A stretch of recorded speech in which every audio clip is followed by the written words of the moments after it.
السلام عليكم ورحمة الله. 3 حروب وما يناهز 70,000 قتيل في بقعة يتواجد فيها أكبر عدد من المسلحين في العالم. هي كشمير التي ما زالت تعاني وتقدم القرابين. كشمير ونزاعاتها وتقدمة أبناؤها من الداخل. معكم زينب صفار، تابعونا.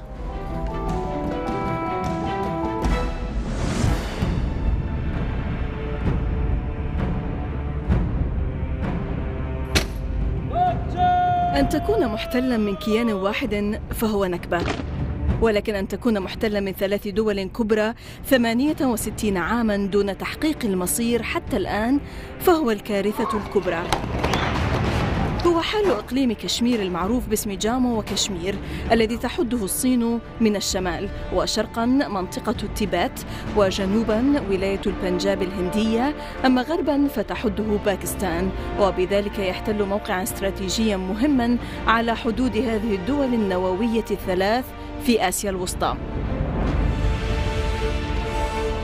لذا تعد كشمير نقطة ساخنة للنزاعات، لأنها مقسمة بين 3 دول، إذ تدعي كل من الهند وباكستان أحقيتها في الإقليم كاملا، وتستند كل جهة إلى مجموعة من الحقائق التاريخية والديمغرافية لتدعم مطالبها بحكم الإقليم وضمه كاملا، بينما تطالب مجموعة متزايدة من السكان بالاستقلال الكامل من كلتا الدولتين بحسب المطلعين. كشمير تعرضت لحروب 3 حصدت عشرات الآلاف من الضحايا وتركت جرحا ما زال ينزف حتى اليوم في ظل تعتيم إعلامي في المنطقة، حيث منع المراسلون والمصورون من الخروج لتغطية الأحداث في معظم الأحيان. أحداث كشمير تعاصر في بدايتها احتلال فلسطين وبداية الصراع العربي الإسرائيلي، وما زالت حتى اليوم من دون حل يرضي كل الأطراف، وهي أيضا من مخلفات الاستعمار البريطاني للهند، إذ يقول المفكر الهندي الإسلامي أبو العلاء المودودي إن رجال السياسة البريطانيين هم الذين أوجدوا قضية كشمير. وأهمية الإقليم للهند استراتيجية، حيث ترتبط قضية كشمير بتوازن القوى في جنوب آسيا وبتوازن القوى بين الهند والصين. أما أهميته لباكستان فجغرافية وسكانية واقتصادية، حيث تنبع أنهار باكستان الثلاث السند، جلوم وتشيناب منه، وتنفتح الحدود بين باكستان والإقليم، وهو ما يمثل تهديدا للأمن القومي الباكستاني في حال سيطرة الهند عليه. الناشط في حقوق الإنسان من الجانب الهندي من كشمير الله رضوي كيف يصف الأحداث التي مرت على كشمير والكشميريين، وأين تكمن جذور هذا الصراع، وكيف يصف ما يمر به الكشميريون اليوم في ظل التوترات التي تعصف بالمنطقة، وكيف يشارك الكشميريون الفلسطينيين وجعهم حتى اليوم.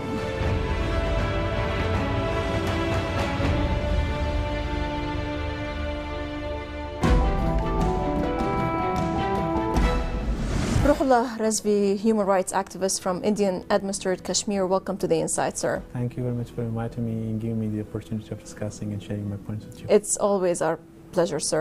Well, India and Pakistan, Ruhullah, have fought 3 wars back in 47 and 65 and in 99 over Kashmir, and the military occupation in Kashmir has resulted in the deaths of at least 70,000 people.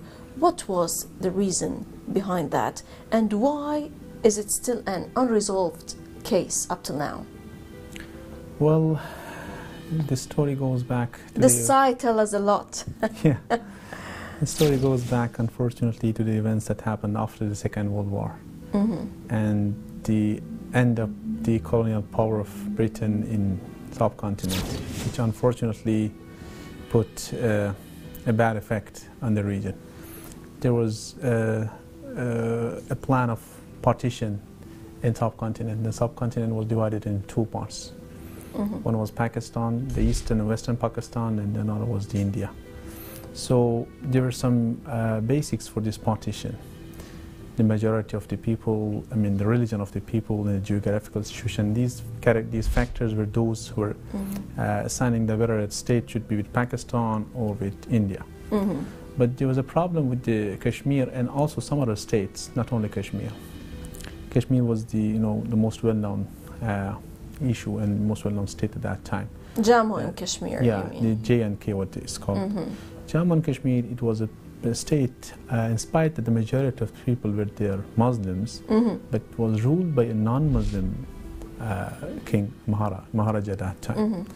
So this made the problem for Kashmir. And unfortunately, we see in the history that there is a negative role from the Britain, which resulted in giving and delivering Kashmir from one-sided by that Maharaja at that time to India. So this was the start of the problem, because everyone was expecting that Kashmir will be a part of Pakistan. So this was the interest of people at that time, and there is no doubt about that. So this was just the start of the problem, unfortunately. And how did it exacerbate into 3 wars? It's too much. Just exactly after this partition, the First War started. Because it was expectation of people and also expectation of the people in Pakistan that it should be a part of Pakistan. So the First War started, and India sent its arms to Kashmir from a certain point, which was given the permission of passing through that point by Britain also again. So it resulted in the First War.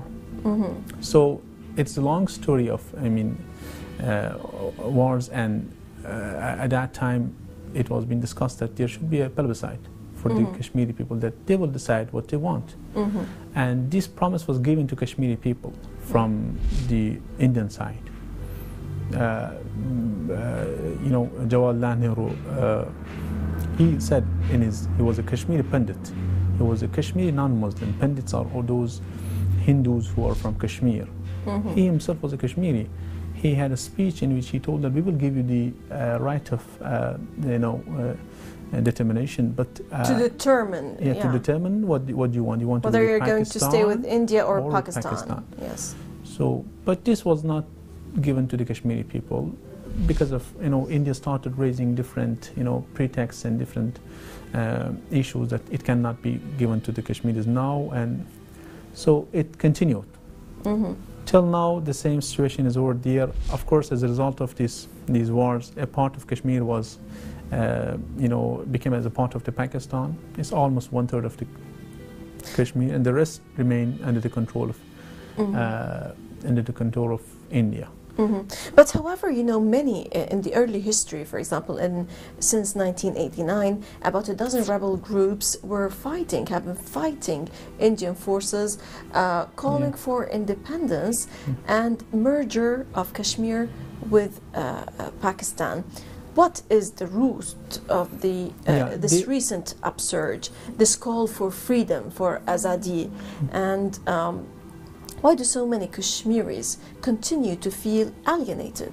The Kashmiri struggle was a political struggle during all these decades, all these years, from Kashmiri side. But the problem is that at the end of the 80s, it became, Kashmiri people started becoming disappointed. There was an election, and the result of that election, but unfortunately, the election was cancelled totally. So the Kashmiri people become, it was, then a difficult situation for them. So as the natural reaction as a result of that, behavior to the Kashmiri people who were going to decide according to their will, a part of the Kashmiri youth started to, choose the, arm as a solution to their problem. So it was actually supported by Pakistan, of course. And they started forming, groups who were telling that there is no way except we have to get our right by the use of gun, the power of gun.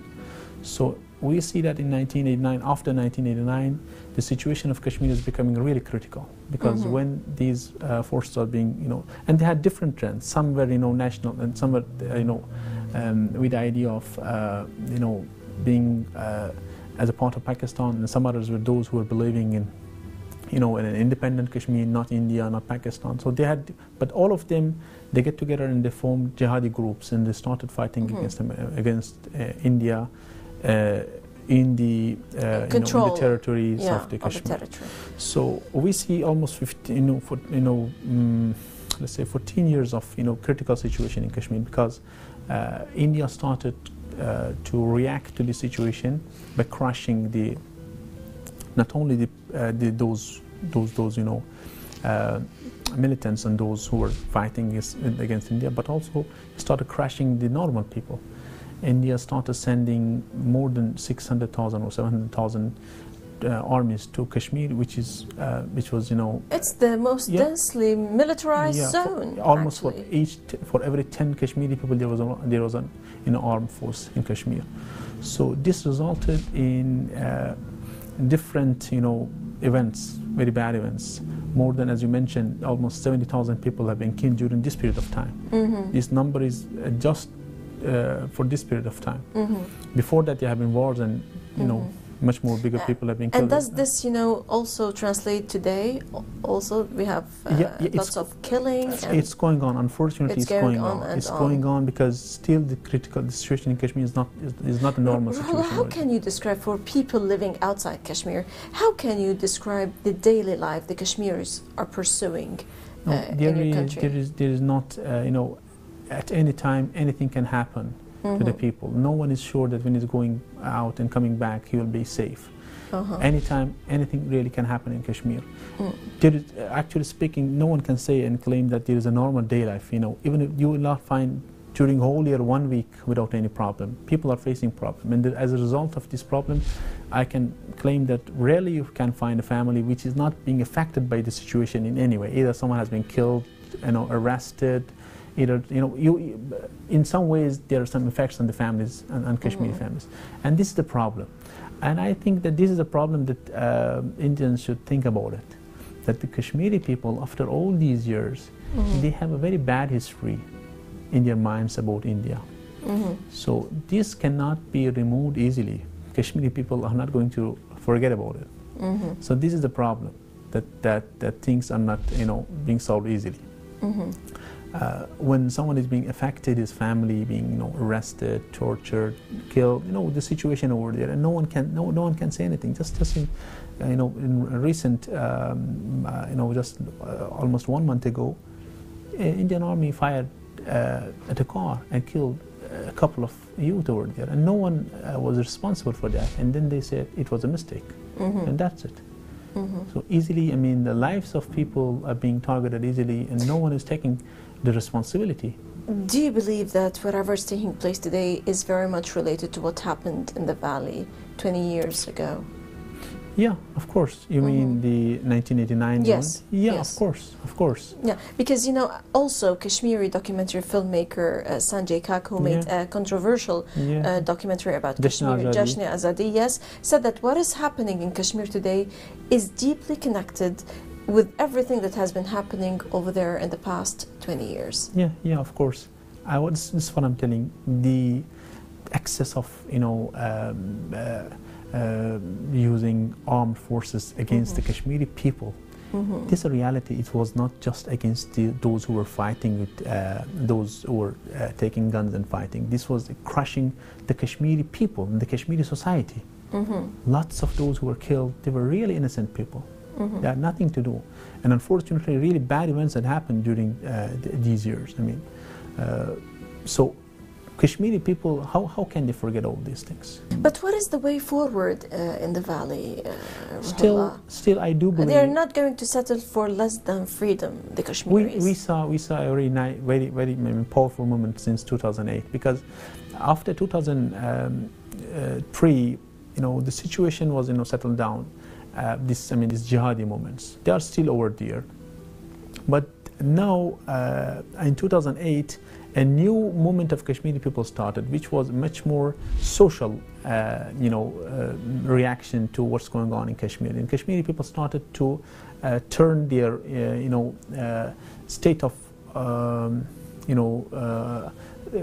confrontation with the Indian government from a military state to a social state. Now we see that from 2008 till now there have been big marches, big demonstrations. People came out without any using any sort of violence. They came out with nothing in their hands, just shouting that we need our rights. So this started a new situation in Kashmir and new hopes for Kashmiri people. what is going to happen in future, I really don't know. Yes, but the reaction of the police to the demonstrations is sometimes extreme, and you know, especially also the demonstration that took place in support and solidarity with the people in Gaza, it was extreme. We will talk more about these events that took place back in Kashmir and about things related also to Kashmir, but we have to stop now for a short break. إذا فاصل قصير ونعود، لا تذهبوا بعيدا.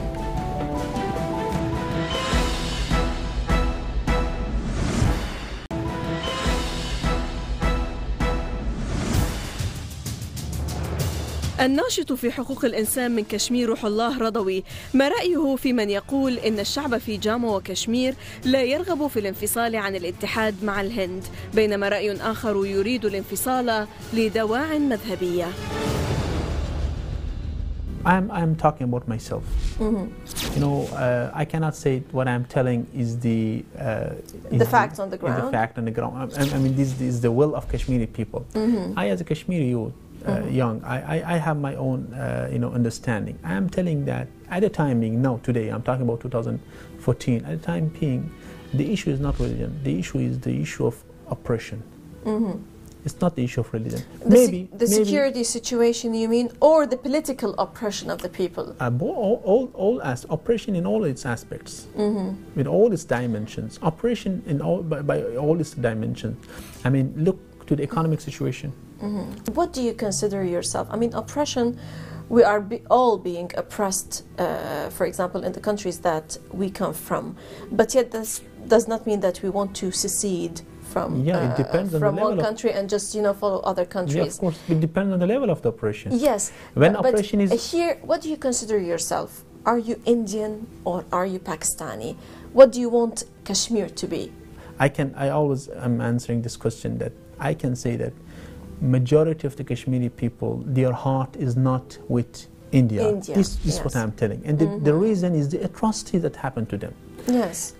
Some may claim that there are, for example, elections going on and people are participating in those elections. So this means that they are with the government. But it's not the case.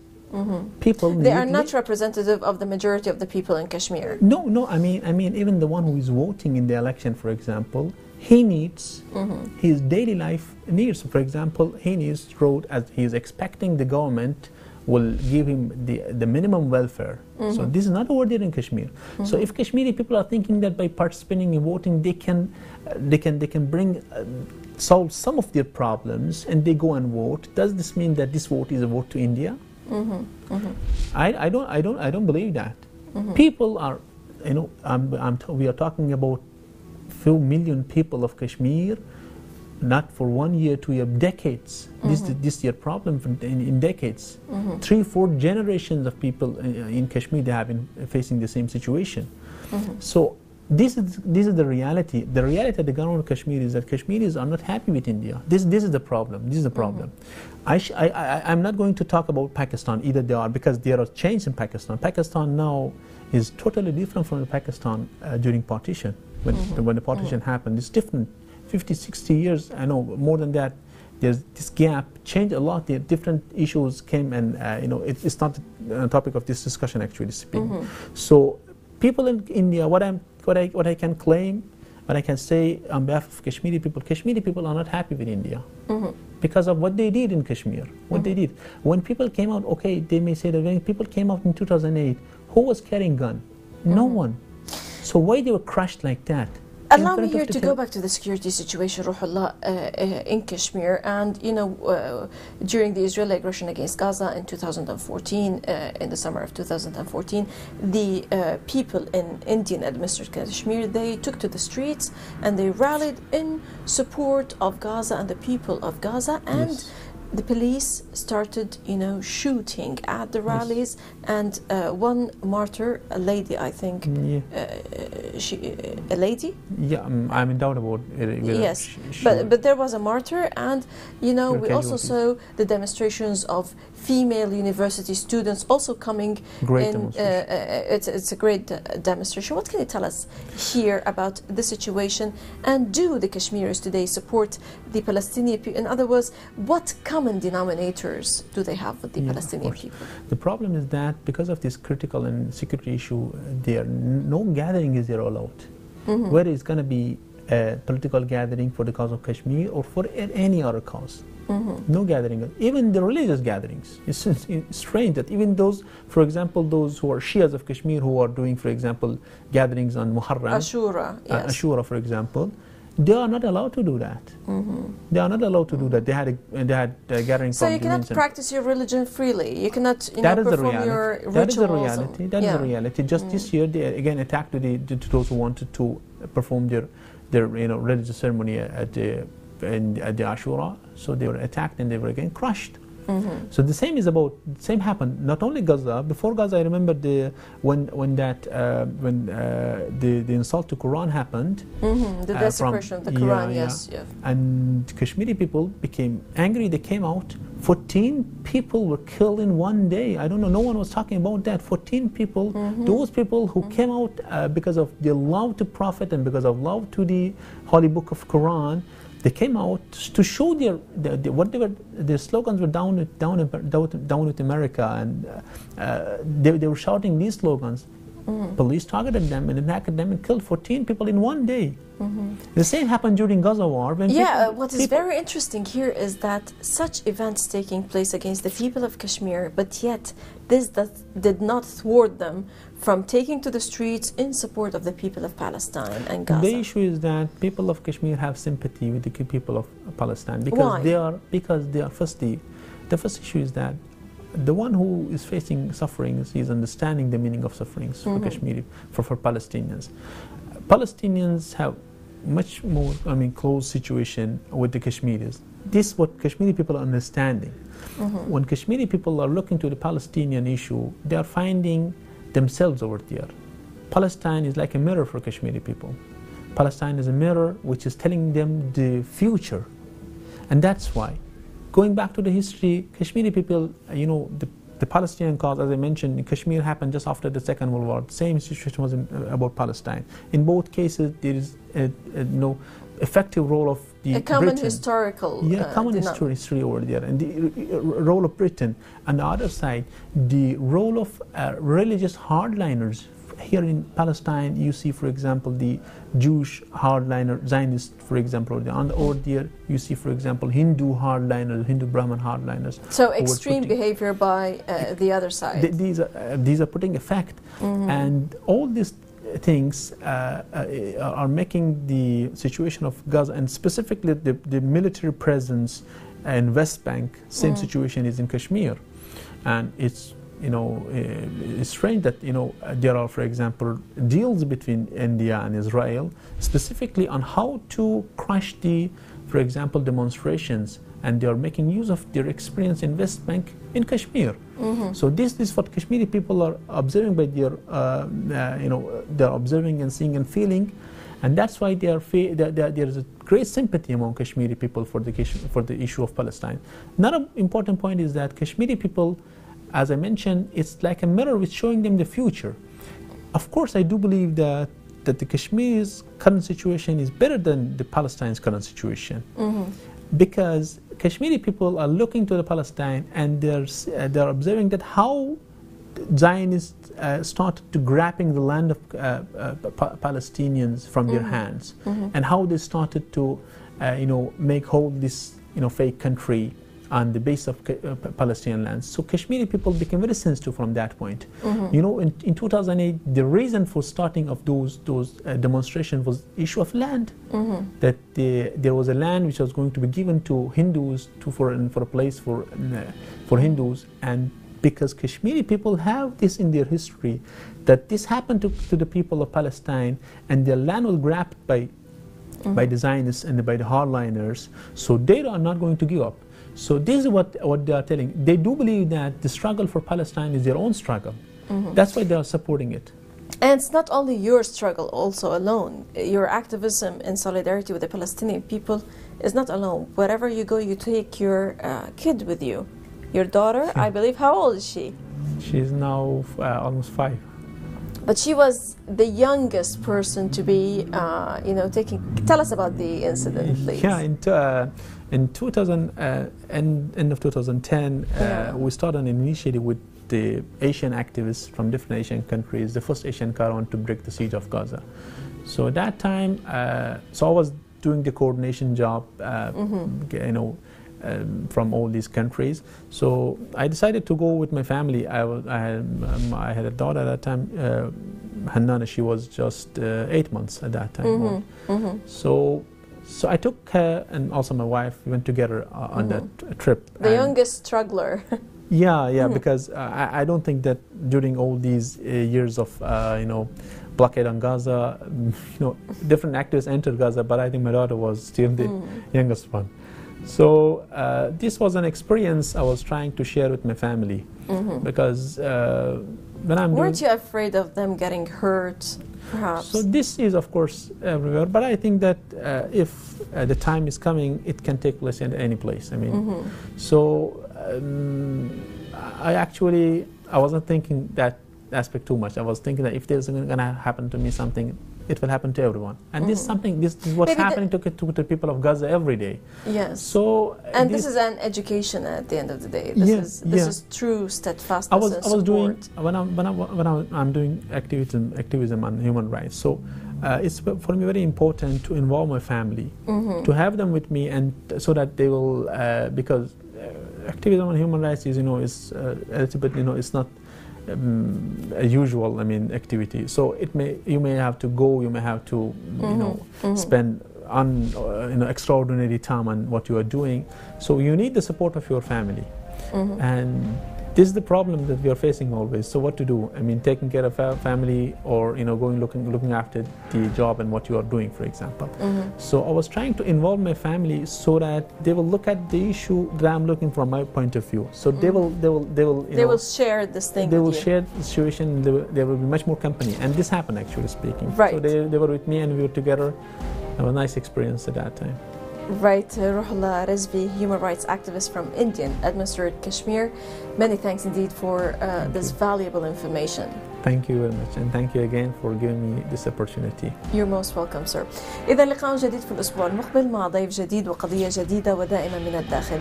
للمزيد من التواصل بريدنا theinside@almayadeen.net وصفحتنا على الفيسبوك من الداخل. من كل فريق عمل من الداخل من كل الميادين. السلام عليكم ورحمة الله.